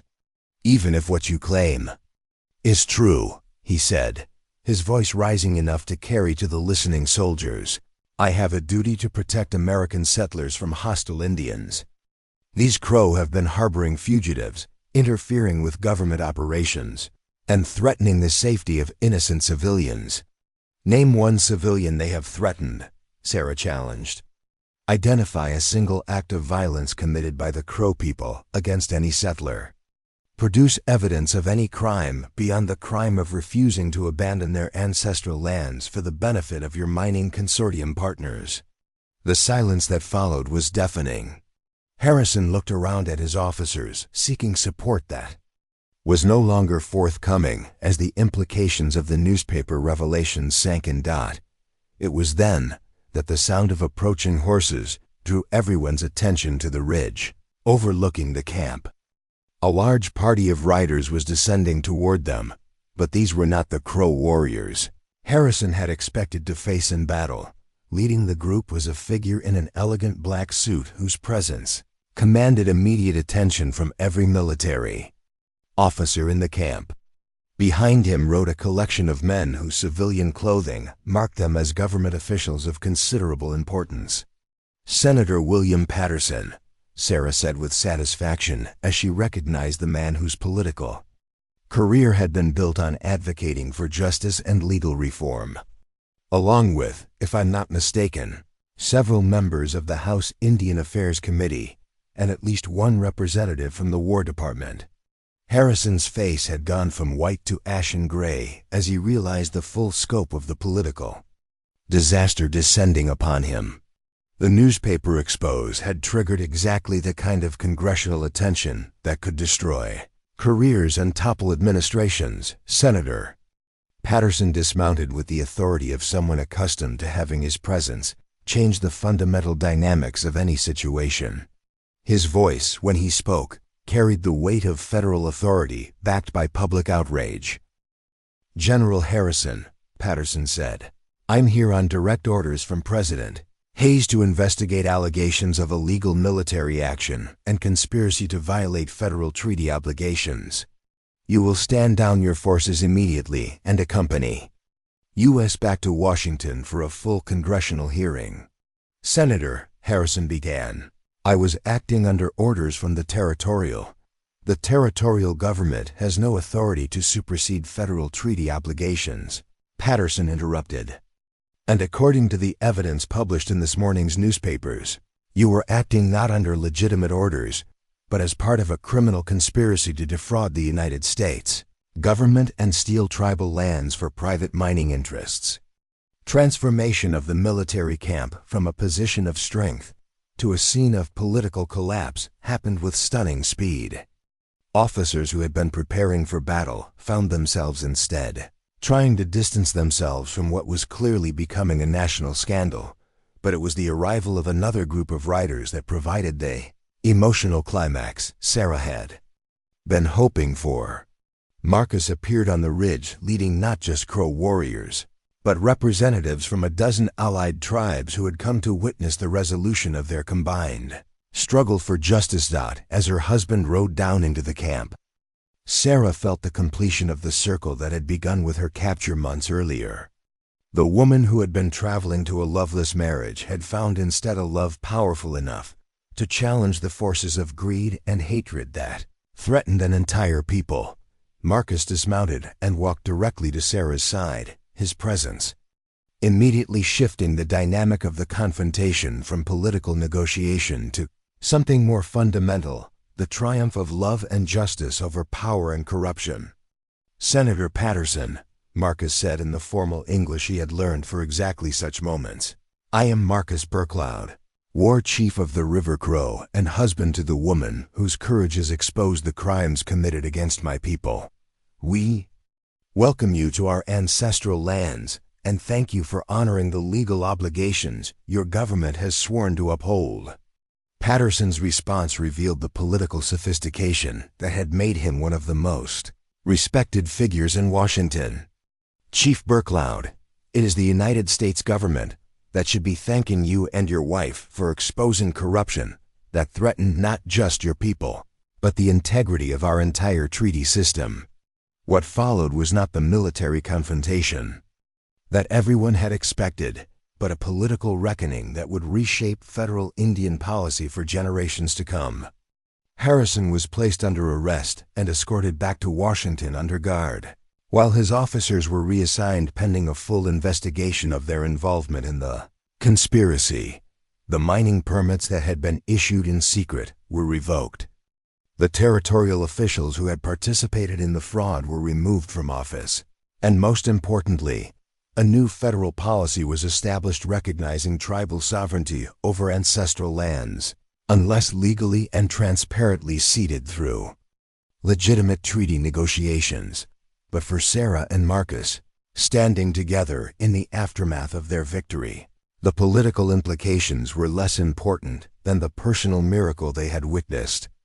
Their love had indeed completed paths that neither could have walked alone.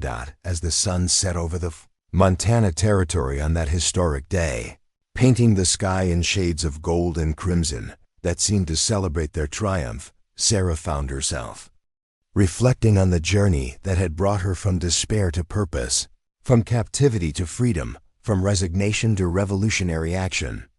"The ancestors guided me to you," Marcus said as they watched the government officials preparing to depart with their prisoner. "But you completed my path by showing me that love is not just something we feel, but something we do. Something we fight for, something we build together against impossible odds." Sarah leaned into the warmth of her husband's embrace, feeling the child growing within her stir as if responding to the completion of some cosmic design. Their love story had become something larger than romance. It had become a testament to the power of two hearts, united in service to justice. In the months that followed, their village would become a center of legal and educational innovation, with Sarah establishing the first school in the territory where both white and Indian children learned together, and Marcus becoming a respected voice in federal negotiations that reshaped the relationship between tribal nations and the United States government. But on that evening, as they rode home together toward a village celebrating not just survival but victory, Sarah and Marcus knew that they had fulfilled the prophecy that had brought them together. The path was complete, the circle closed, and their love had indeed changed the world. Up next, you've got two more standout stories right on your screen. If this one hit the mark, you won't want to pass these up. Just click and check them out. And don't forget to like, subscribe, and turn on the notification bell so you don't miss any upload from us.